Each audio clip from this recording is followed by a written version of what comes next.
Hello दोस्तों, मेरे YouTube channel पर आपका स्वागत है। तो चलिए कहानी शुरू करते हैं। कहानी अच्छी लगे तो प्लीज़ चैनल को लाइक और शेयर जरूर। नित्या महक की बात सुनकर उसकी तरफ देखते बोले, लेकिन ये जो कर रही है वो क्या है? अदिति नित्या की बात सुनकर गुस्से से बोली, सिर्फ पागलपन है और कुछ नहीं। महक नित्या और अदिति की बात सुनकर बोली, अच्छा आप चुप रहो, इसके लिए बर्ताव के बारे में कोई किसी को मत बताना, वरना बेवजह से परेशान हो जाएंगे। महक की बात सुनकर अदिति उसकी तरफ देखते बोले, आपने सोचा अगर मैं सही वक्त पर नहीं आती तो पागल आपके साथ क्या करती?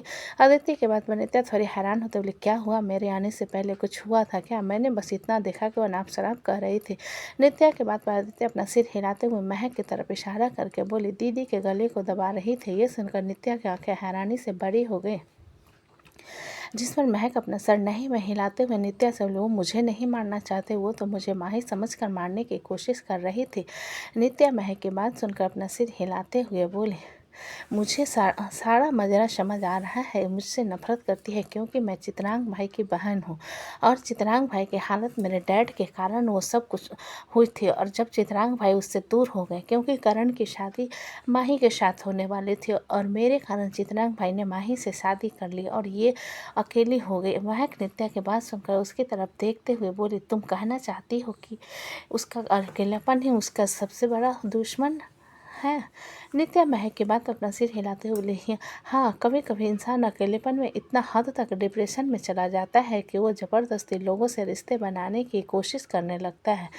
नित्या की बात सुनकर महक कुछ पल चुप रहकर बोली, क्या ऐसा नहीं हो सकता कि तुम करण से बात करो, आरोही को किसी अच्छे साइकेट्रिस्ट के लिए? महक के बात पर नित्या अपना सिर हिलाते हुए बोली, मैं इस बारे में करण से बात करूंगी, लेकिन फिलहाल के लिए हमें बाहर चलना चाहिए। जिसे सुनकर महक अपना सिर हिला देती है और नेकलेस का सेट उठाकर नित्या को देते हुए कहती है, जो मैं तुम्हारे लिए गिफ्ट लाई थी बस वही लेने आई थी। नित्या महक के गिफ्ट की तरफ एक नज़र देखने के बाद अपना सर नहीं में हिलाकर बोली, मुझे नहीं चाहिए। महक अपना सर नहीं में हिला नित्या के हाथ पर डब्बा रखते हुए बोली, ये मेरी तरफ से प्यार भरा व्यवहार है जो दुल्हन को दिया जाता है, इसे लेने से मना नहीं करते। महक की बार बार जिद करने पर नित्या अपना सर हिलाकर उसे रख लेती है और तीनों कमरे से बाहर चले जाते हैं। इधर मृत्युंजय ज्वेलरी शॉप में वीआईपी का काउंटर के पास बैठा हुआ था जब मृत्युंजय के फ़ोन पर एक नोटिफिकेशन की आवाज़ सुनाई दी, जिसे सुनकर मृत्युंजय अपने फ़ोन की तरफ देखा है, जिसमें नीरू ने उसने महक के बचपन की वीडियो भेजी थी। वीडियो को देखते ही मृत्युंजय के होठों पर एक मुस्कान आ जाती है, जहां महक अपने पैरों में घुंघरू डाल पायल पहने दौड़ रहे थे। जब उसके पीछे पीछे सुधांशु वैसे ही पायल पहने उसके पीछे पीछे दौड़ते हुए आता है। मृत्युंजय को मुस्कुराता हुआ देख एकांश रोना शुरू कर देता। तभी अव्यक्त दौड़ते हुए मृत्युंजय के पास आकर उसके पैरों को पकड़ते हुए कहता है, डैडा गोदी। अभक्त की आवाज़ पर मृत्युंजय सर नीचे कर उसकी तरफ देखता है और एकांश को झुलाते हुए इधर उधर देखकर कुछ शोभित से कहता है, तुझे यहाँ पर लेकर क्यों आया हूँ? शोभित जैसे अपनी गोद में समृद्धि और रिद्धम दोनों को पकड़ रखा था। मृत्युंजय की तरफ देखते हुए बोले, मैं आपको कोई नैनी दिखता हूँ क्या? जहाँ पर शिवांश एक लड़के को ईयर पे प्रेसिंग करवाते हुए देखता है और एकदम से मृत्युंजय की तरफ देख कर कहता है, डैडा मुझे भी करवाना है ऐसा? मृत्युंजय शिवांश की बात सुनकर हैरानी से उसकी तरफ देखते हुए बोला, ईयर प्रेसिंग बहुत दर्द होता है बेटा, मत करवाओ। जिसे सुनकर शिवांश अपना सर नहीं में हिलाकर वो जिद करते हुए बोला, नहीं मुझे करवाना है, मेरे क्लास में कई सारे लड़के ने करवाया है। जब अव्यक्त गुस्से में मृत्युंजय के पैर पर मारते हुए बोला, डैडा। मृत्युंजय व्यक्ति के मारने पर से घूरते हुए बोला, बाप को मारता है, शर्म नहीं आती? शोभित मृत्युंजय की बात सुनकर डिसअपॉइंटेड भरी नज़रों से उसे देखते हुए बोला, भाई बच्चा है वो। मृत्युंजय शोभित की बात पर अव्यक्त की तरफ इशारा करते हुए बोला, छोटा बच्चा है, शैतान का नाना है पूरा, हर वक्त मारता पीटता रहता है। शोभित मृत्युंजय की बात सुनकर निराशा से अपनी गर्दन हिला देता है जब शिवांश अव्यक्त अपनी गोद में उठाते हुए कहता है, अभी बदमाशी बिल्कुल नहीं।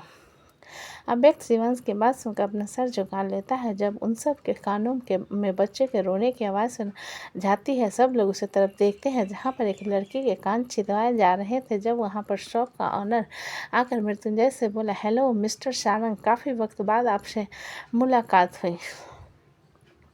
मृत्युंजय शॉप ऑनर के बाद तो अपना सिर हिलाते हुए बोला हेलो, जिस पर शॉप ऑनर मृत्युंजय की तरफ ऊपर से लेकर नीचे तक देखते हुए अब काफ़ी आपकी तबीयत कैसी है, आप ठीक हो ना। मृत्युंजय उसकी बात पर कन्फ्यूजन में उसकी तरफ देखते हुए बोला आपको कैसे पता, जिसे सुनकर शॉप ऑनर टीवी की तरफ इशारा करते हुए बोला न्यूज़ में बताया जा रहा था कि आपका बिजनेस राइवल ने आप पर हमला करवाया था, अब आपकी तबीयत ठीक है ना। मृत्युंजय शॉप ऑनर की बात और उसकी तरफ देखते हुए बोला मेरे किसी बिजनेस राइवल ने हमला नहीं करवाया था और मुझे कुछ हुआ भी नहीं है, बस छोटा सा एक्सीडेंट था, इसलिए बकवास बंद कीजिए और जो ऑर्डर दिया था वो कंप्लीट हुआ कि नहीं वो बताइए। मृत्युंजय की सख्त आवाज़ को सुनकर शॉप ऑनर जल्दी से अपना सर हिलाकर अपने एम्प्लॉय की तरफ देख कर बोल उसे इशारा करता, जिस पर एम्प्लॉय जल्दी से वहाँ पर एक है खूबसूरत सा पेंडेंट डिजाइन लाकर मृत्युंजय के सामने रख देता है, जिसमें ब्लू ग्रीन एक वाइट कलर के खूबसूरत से डायमंड लगे हुए। उस डिपेंडेंट को देखते हुए मृत्युंजय हल्का सा मुस्कुरा कर बोला डॉन डॉन। शॉप ओनर मृत्युंजय की बात पर अपना सिर हिला देता है, जिस पर मृत्युंजय उसकी तरफ देखते हुए कहता है बिल महक सारंग के नाम से बनाना। शॉप ओनर मृत्युंजय की बात सुनकर अपना सिर हिलाने के बाद उसे पूरा बिल बना कर दे देता है। जब मृत्युंजय शॉप ऑनर की तरफ देखते उसे ऑब्जेक्ट की तरफ इशारा करके बोला इसके लिए पायल चाहिए था। शोभित मृत्युंजय की बात सुन हैरानी से उसकी तरफ देखते हुए बोला ब्रो, लेना है तो समृद्धि के लिए लो ना, अपने बेटे को क्यों पहना रहे हो। मृत्युंजय शोभित की बात सुनकर उसकी तरफ देखते हुए बोला कोई बात नहीं, जब बच्चे चलना शुरू करते हैं लड़का हो या लड़की उन्हें पायल पहनना चाहिए। जिसे सुनकर शोभित उसकी तरफ हैरानी से देखते हुए बोला और अचानक आपको ऐसा शौक कहाँ से नसीब हुआ, मुझे बता सकते हैं आप। मृत्युंजय शोभित के सवाल पर अपना फ़ोन निकालकर महक और सुधांशु के वीडियो शोभित को दिखा देता है, जिसे देखकर शोभित गहरी सांस भरते हुए कहता है करो जो करना है। जिसे सुनकर मृत्युंजय एटीट्यूड में अपना सिर हिलाकर रिदम अभ्यक्त समृद्धि की तरफ इशारा करते हुए शॉप ऑनर से बोला तीनों के लिए से डिज़ाइन पायल चाहिए, एक से डिज़ाइन पायल चाहिए, एक और चाहिए 4 महीने छोटी बच्ची के लिए। मृत्युंजय की बात पर शोभित उसकी तरफ देखते हुए ये किसके लिए। मृत्युंजय शोभित की आवाज़ सवाल पर बोला मेरी इकलौती भांजी राशि। शोभित मृत्युंजय की बात पर अपना सिर हिला देता है, वहीं शॉप ऑनर जल्दी से पायल लेकर वहां पर आ जाता है। सारे डिजाइन्स को देखने के बाद मृत्युंजय शोभित की तरफ देख कर बोला कोई चूज करो ना। शोभित जिसे अब थोड़ा थोड़ा इंटरेस्ट आ रहा था एक पायल को उठाकर अभ्यक्त के पैर पर लगाता है तो उसके पैर बड़े खूबसूरत लगते हैं, जिस पर शोभित उसे मृत्युंजय को दिखाते हुए कहता है ये बहुत अच्छा लग रहा है। जिसे सुनकर मृत्युंजय अपना सिर हिलाकर शॉप ऑनर की तरफ देखते हुए बोला मेरे तीनों बच्चों को पहना दो अभी। सुनकर शॉप ऑनर जल्दी से अपना सिर हिलाकर मृत्युंजय के कहे मुताबिक समृद्धि रिद्धम और अव्यक्त तीनों के पैरों में पायल पहना देता है। समृद्धि पायल को पहनते ही खुशी से कूदने लगती है और रिदम उसके पैर को देखने लगता है और अव्यक्त भी अपने पैर को जमीन पर मार रहा था। शिवांश जो कि मुंह बनाकर वहां पर खड़ा हुआ था, मृत्युंजय उसकी तरफ देखते हुए बोला तुम्हें सच में करवाना है। शिवांश मृत्युंजय के सवाल पर अपना सिर हिलाकर बोला मुझे सच में करवाना है। जिसे सुन मृत्युंजय उसे आंखें दिखाते हुए बोला रोग नहीं ना। जिसे सुनकर शिवांश अपने गले पर हाथ रखते हुए बोला गॉड प्रॉमिस बिल्कुल नहीं रोऊंगा प्लीज़ डैडा। जिसे सुनकर मृत्युंजय गहरी सांस भरकर शॉप ऑनर की तरफ देखते हुए बोला इसकी एयर प्रेसिंग करनी है। मृत्युंजय की बात सुनकर अव्यक्त उसकी तरफ देखते हुए शिवांश की तरफ देख कर बोला ब्रो मी टू। मृत्युंजय अव्यक्त की बात सुनने से आंखें दिखा तुम चुप रहो। शोभित मृत्युंजय की बात सुनकर बोला क्यों भाई, पायल तो पहना चुके हो, कान भी छिदवाने के दो। जिसे सुनकर मृत्युंजय उसकी तरफ देखते हुए बोला महक मुझे घर से निकाल देगी। वो दोनों अभी बात कर रहे थे जब शॉप ऑनर ने समृद्धि की तरफ इशारा करते हुए मृत्युंजय से बोला सर क्या बच्ची को भी एयर प्रेसिंग करनी है। शॉप ऑनर की बात में मृत्युंजय अपना सिर नहीं में हिलाकर बोला नो, अभी वो छोटी है। जिस पर शॉप ऑनर अपना सिर हिलाते हुए बोला आई नो सर, लेकिन अक्सर लोग बच्चे को किसी भी बीमारी या फिर राहु केतु नक्षत्र से दूर करने के लिए बच्चे को कान छिदवा देते हैं, मैं बस इसलिए पूछ रहा था। मृत्युंजय शॉप ऑनर की बात अपना सर नहीं में हिलाकर बोला मैं ये सब नहीं कर मानता, सो मेरे बड़े बेटे के एयर प्रेसिंग कर दीजिए। शॉप ऑनर मृत्युंजय की बात पर कन्फ्यूजन में उसकी तरफ देखते हुए बोला बड़ा बेटा। शॉप ऑनर की कन्फ्यूजन भरी आवाज़ को सुनकर मृत्युंजय अपने दांत पीसते हुए बोला, मिस्टर सोनार, तुमसे जितना कहा जाए उतना करो, ज़्यादा दिमाग न लगाओ। मृत्युंजय के गुस्से भरी आवाज़ को सुनकर शॉप ऑनर जल्दी से अपना सिर हिला देता है और उसका एक एम्प्लॉय काफ़ी सारे खूबसूरत कान छिदवाने वाले इयरिंग टॉप्स लेकर आ जाता है। मृत्युंजय उन सभी इयरिंग्स की तरफ देखता है। जब शोभित उसमें से एक गोल्डन कलर पर पॉइंट करते हुए शिवांश से कहता है, ये ज़्यादा अच्छा लग रहा है। शिवांश शोभित की बात सुनकर मृत्युंजय की तरफ देखते हुए बोला, डैडा, चाचू ने कहा कि मैं उसी में से अपने कान छिदवाऊंगा। मृत्युंजय शिवांश की बात अपना सिर हिला देता है। जब अव्यक्त मृत्युंजय के पैर को पकड़कर छोटा सा मुंह बनाकर कहता है, डैडी मी टू। मृत्युंजय अव्यक्त की बात अपना सर नहीं में हिलाकर बोला, बहुत दर्द होगा, अभी देखना भाई कैसे रोएगा। अव्यक्त मृत्युंजय की बात सुनकर शिवांश की तरफ देखने लगा। जब वैदिक मृत्युंजय की तरफ देखते हुए बोला, भाई मुझे भी एयर प्रेसिंग करवानी है। मृत्युंजय वैदिक की बात पर अपना सर नहीं में हिलाते हुए बोला, नहीं, घर में सभी लोग मुझे डांटेंगे। जब समृति आकर मृत्युंजय के पैर को पकड़ते हुए बोले, डैडा मी टू।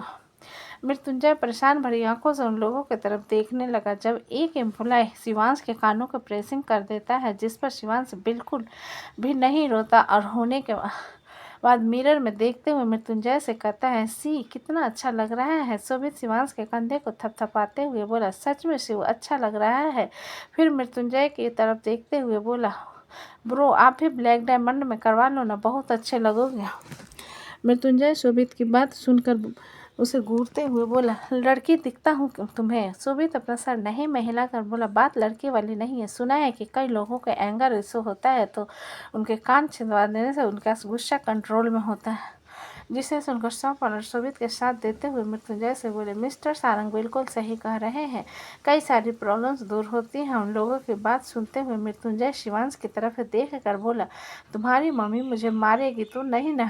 शिवांश अपने कान के तरफ इशारा करते हुए बोला, मेरा तो पता नहीं, आपको तो बिल्कुल नहीं मारेगी। जिसे सुनकर मृत्युंजय शॉप ऑनर की तरफ देखते हुए बोला, कर दो। ये सुनकर व्यक्त मृत्युंजय के पैर को कसकर पकड़ते हुए गुस्से में बोला, मी टू डैडा।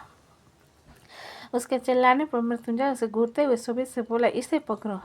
शोभित मृत्युंजय की बात पर अपना सिर हिलाते हुए अव्यक्त को उठा लेता है और समृति आकर उसके पैर को पकड़ लेती है। शोभित दोनों को अपने गोद में उठाकर मृत्युंजय की तरफ एक नज़र देख दोनों को काउंटर पर बैठा देता है और एम्प्लॉय से कुछ बातें करने लगता है। कुछ देर बाद मृत्युंजय की एयर फ्रेशिंग हो चुकी थी और उसका पूरा कान और चेहरा लाल हो गया था। जब शॉप ऑनर मिरर लाकर मृत्युंजय के सामने करते हुए बोला, देखिए सर, अच्छा लग रहा है। मृत्युंजय शॉप ऑनर की बात सुनकर अपना सिर हिला देता है। जब उन्हें अव्यक्त की रोने की आवाज़ सुनाई देती है, सब लोग उसी तरफ देखते हैं जहां पर शोभित ने अव्यक्त को एयर प्रेसिंग करवा दी थी, इसलिए अव्यक्त रो रहा था। जिसे देखते हुए मृत्युंजय अपनी आंखें बड़ी करके बोला, तुम पागल हो गए हो क्या। शोभित मृत्युंजय के गुस्से भरी आवाज़ को सुनकर अपना सर नहीं में हिलाते हुए बोला, उसे चूल मची थी कान छिदवाने के, इसलिए मैंने छिदवा दी। ये सुनकर मृत्युंजय गुस्से से शोभित को घूरने लगा। जब अव्यक्त अपने कान पर हाथ रखकर रोते हुए मृत्युंजय से बोला, डैडा। मृत्युंजय अव्यक्त को रोता हुआ देखकर एकांश को वैदिक के गोद में देकर अव्यक्त को अपनी गोद में उठा उसे चुप करवाते हुए बोला, चुप हो जाओ, नहीं होगा अब दर्द। जिसे सुनते हुए भी अव्यक्त रोना बंद नहीं करता तो मृत्युंजय उसे गले लगाकर उसके पीठ को बस थपथपाता रहता है। जब कुछ देर में अव्यक्त का रोना सिसकियों में बदल जाता है। अव्यक्त के चुप हो जाने के बाद मृत्युंजय एक गहरी सांस भरकर शोभित की तरफ देखते हुए बोला, अब गाली तुम खाओगे घर में, मैं नहीं खाऊंगा। जिसे सुनकर शोभित अपनी आंखें चढ़ाते हुए बोला, मैं क्यों गाली खाऊंगा, आपका बेटा ही बोल रहा था ना कि मी डैडा, छिदवा दिया कान, हो गया और क्या। शोभित की बात पर मृत्युंजय अपने दांत पीस लेता है। जब समृति अव्यक्त को देखते उसके कान की तरफ इशारा करते हुए मृत्युंजय से बोली, डैडा। मृत्युंजय समृति के इशारे पर उसे आंखें दिखाते हुए बोला, तुम देख नहीं रही हो तुम्हारा भाई कैसे रो रहा है और तुम्हें भी ये दर्द चाहिए। समृति मृत्युंजय की बात पर अपना सर हिलाते हुए शोभित की तरफ देख कर बोली, चाचू।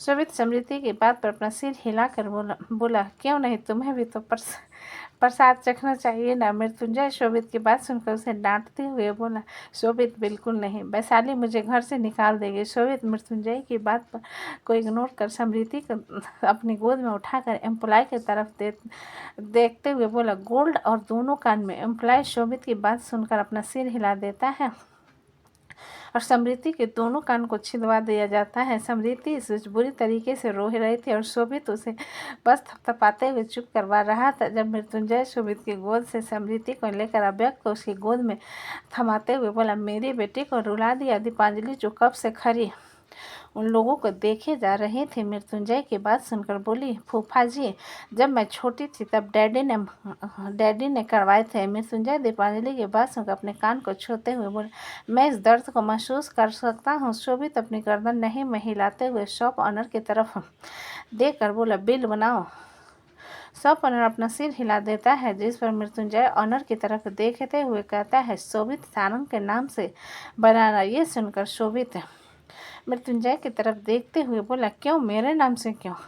मृत्युंजय शोभित को इग्नोर करते हुए वैदिक की तरफ इशारा करके शॉप ऑनर से बोला, और इसके लिए एक कारा भी। शॉप ऑनर अपना सिर हिला देता है और वो लोग ढेर सारी शॉपिंग करके वहाँ से बाहर निकल जाते हैं। जब रास्ते में दीपांजलि मोमोज स्टॉल के देखते हुए मृत्युंजय से कहती है, फूफा जी, आपने कहा था मोमोज खिलाओगे। मृत्युंजय दीपांजलि की बात सुनकर अपना सिर हिलाते हुए बोला, हाँ, पर क्यों खाना, चलो हम किसी अच्छे से रेस्टोरेंट में चलकर खाते हैं। दीपांजलि मृत्युंजय की बात पर अपना सिर हिला देती है और वो लोग रेस्टोरेंट से भरपेट खाना खाने के बाद मैरिज हॉल के लिए निकल जाते हैं। तो दोस्तों, कहानी कैसी लगी मुझे कमेंट में अच्छी लगे तो प्लीज़ चैनल को लाइक करें, सब्सक्राइब करें और ज़्यादा से ज़्यादा शेयर करें। कहानी को पूरा सुनने के लिए धन्यवाद।